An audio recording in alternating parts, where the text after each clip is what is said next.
英国形象设计师罗伯特·庞德说：“这是一个2分钟的世界，你只有1分钟展示给人们你是谁，另1分钟让他们喜欢你。成功往往以貌取人。商业心理学告诉我们，人与人之间的沟通所产生的影响力和信任度，是来自占比7%的语言，占比38%的语调和占比55%的形象。心理学上有个首因效应，说的是交往双方形成的第一印象对今后交往关系的影响，也就是先入为主带来的影响。而第一印象80%是由你的外在形象造成的。可以说，形象是事业成功的一个重要游戏规则。视觉优选时代，再美好的内在，如果被包裹在邋遢的皮囊之下，都很难发光。形象已然成为个人发展中的核心竞争力之一。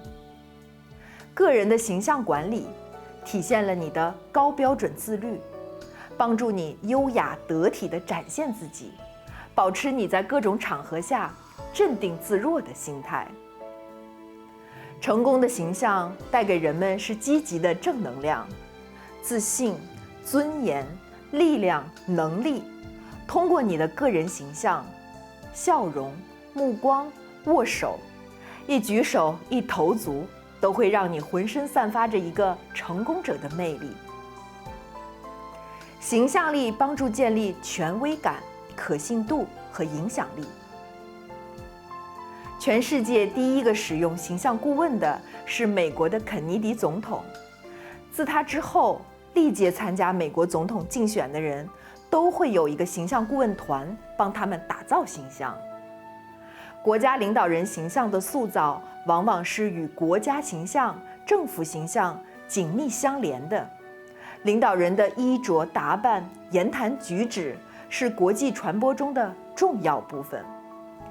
随着中国越来越主动地走向世界舞台，习近平主席正在积极塑造自身开放和多元的形象。作为中国第一夫人的彭丽媛，以东方女性的端庄、亲善、慈爱的形象，自然儒雅的谈吐，绚丽的中国风情，获得了国内外媒体的广泛赞誉，被外媒赞为中国外交新名片。她与习大大的恩爱传递，你的领带我的裙，在各国出访活动中营造出恩爱的国民眷侣形象，也受到了盛赞。闪耀国际舞台，展示外交风采。彭妈妈以自己的端庄典雅、心系民生，展现了一个大国应有的柔性外交软实力。作为国家形象的象征，第一夫人是时尚圈不可或缺的力量。除了备受关注的凯特王妃，西班牙平民王后也是王室中鼎鼎有名的时尚达人。她的气质一直都是端庄温婉的，脸上永远带着亲和的笑容，同时因为时髦得体而获得国际赞誉和认可。莱斯齐亚的职业是记者，报道过美国总统大选，现场直播过911事件，在伊拉克做过战地记者。有头脑，有美貌，既是绝色花瓶，又是铁腕娘子。莱斯齐亚无论是服装穿搭还是性格气场上，都是强势干练风，举手投足间带着优雅、气势与美好，行走之余裙摆荡漾，形态令人心醉沉迷。无论是甜美风、性感风、休闲风、职场风，她都能够穿出自己的味道。我想说，能够嫁给王子的才不会是灰姑娘，必须有无法遮挡的光芒，才有与之并肩的资本。个人形象是隐形财富资源。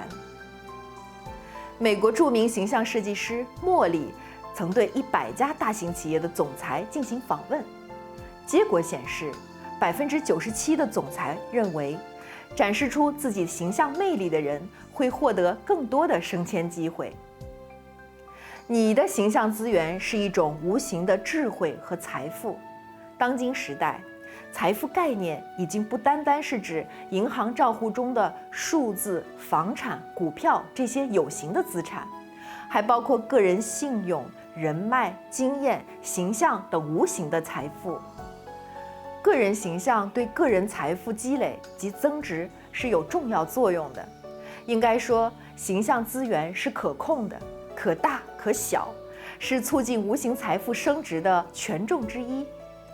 因为个人形象是所有无形财富中最可控的变量，所以形象力也可以是占据财富升值的重要权重之一。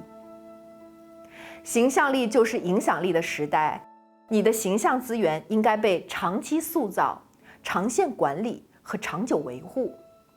拥有形象力的人，往往也是社会中最具成功影响力的人。一个人只有做出最好的形象力，才可能彰显出最大的影响力。